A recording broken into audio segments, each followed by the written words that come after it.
Krishnam Vande Jagat Guru.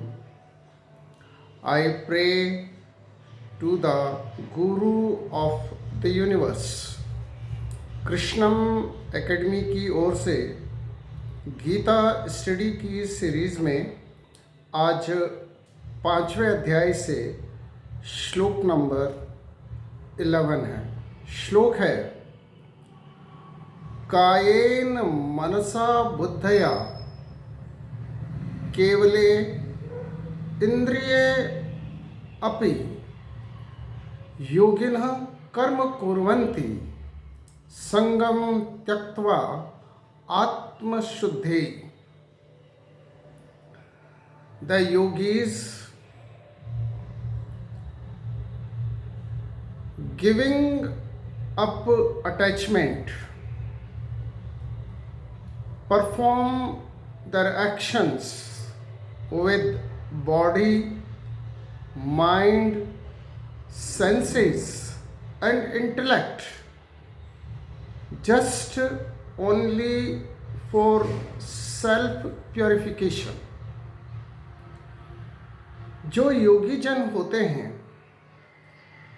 वे आसक्ति का त्याग करके अपने शरीर, मन, बुद्धि और इंद्रियों के द्वारा जो भी कर्म करते हैं वे सभी कर्म आत्म शुद्धि के लिए होते हैं।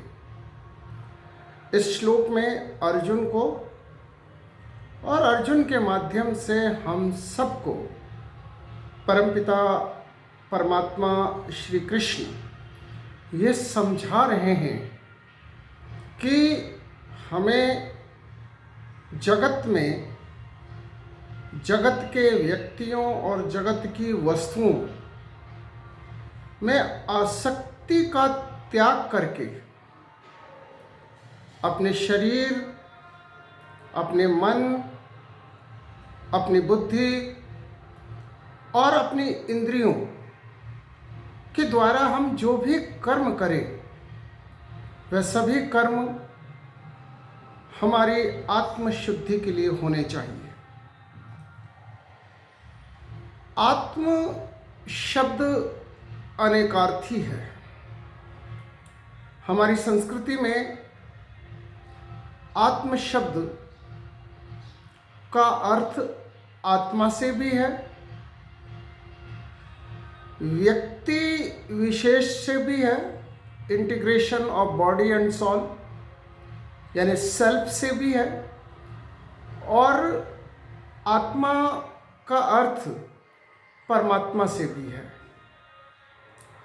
आत्मा अपने आप में अशुद्ध नहीं होती है।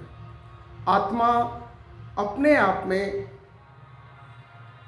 सत्य, चित्त और आनंदमय होती है, परंतु आत्मा जब शरीर में होती है तो आत्मा और शरीर से जो सेल्फ का, इंडिविजुअल का निर्माण होता है वह सेल्फ इल्यूजन अर्थात माया से आविष्ट हो जाता है, और माया से आविष्ट होने के कारण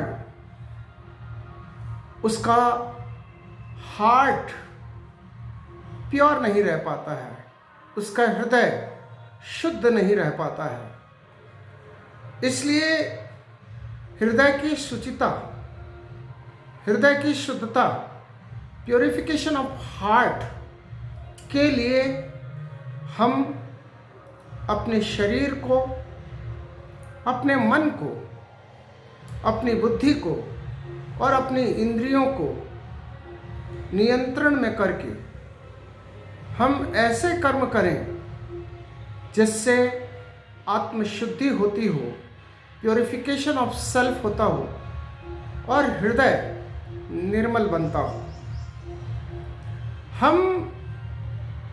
हमारे पास ऐसा कुछ भी नहीं है जो हम परमात्मा को भेंट कर सकें, क्योंकि हमारे पास जो कुछ भी है सब परमात्मा का दिया हुआ है। परंतु हाँ, यदि हम माया से मुक्त होकर निर्मल हृदय अपना बना लेते हैं और निर्मल हृदय में सात्विक भाव हम ले आते हैं, तो ये भाव हम भगवान को समर्पित कर सकते हैं। भगवान वस्तुओं का भूखा नहीं है, भगवान भाव का भूखा है। भगवान को हमारी आत्मशुद्धि की आवश्यकता होती है। इसलिए हम आत्मा अपने आप को, सेल्फ को प्योरीफाई करके अपने परमपिता परमात्मा को स्वयं को समर्पित कर सकते हैं। इसलिए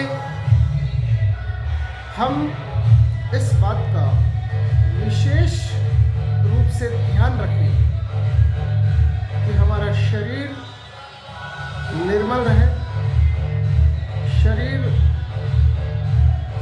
स्वच्छ रहे, स्वस्थ रहे, हमारा मन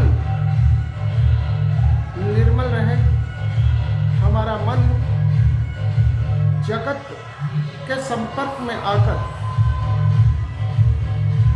मेला ना हो और हमारी बुद्धि सदैव हमारी आत्मा के नियंत्रण में रहे, हमारी बुद्धि शुद्ध रहे और हम इंद्रियों के द्वारा संचालित ना हो। हम इंद्रिय सुख के लिए ना जिए, हमें अपने इंद्रियों को भी नियंत्रण में करके उन्हें भी शुभ कर्मों में संलग्न करना चाहिए। इस श्लोक में बहुत अच्छे से भगवान समझा रहे हैं, कायेन अर्थात शरीर, मनसा अर्थात मन, बुद्धया अर्थात बुद्धि और इंद्रियां, इन सब को हम शुभ कर्मों में, हम अपने नियत कर्मों में लगा दें, जिससे कि हमारे हृदय में शुद्धता आए, जिससे कि हम जो भी कर्म करें उसमें आसक्ति का भावना हो। संगम त्यक्त्वा आत्मशुद्धि, हम आसक्ति का त्याग करके अपनी आत्मा का शुद्धिकरण कर लें, हम अपने अंतकरण को शुद्ध बना लें। शुद्ध अंतकरण ही वास्तविक ख्याति है, हमारी वास्तविक संपत्ति है। और शुद्ध अंतकरण के द्वारा यदि हम परमपिता परमात्मा का स्मरण करते हैं, हम परमपिता परमात्मा की ओर जाते हैं, तो निश्चित रूप से हमारा जीवन सफल हो सकता है, हमारा मानव जीवन सफल हो सकता है और हम अपने जीवन के उद्देश्य परम आनंद को प्राप्त कर सकते हैं। जय श्री कृष्ण।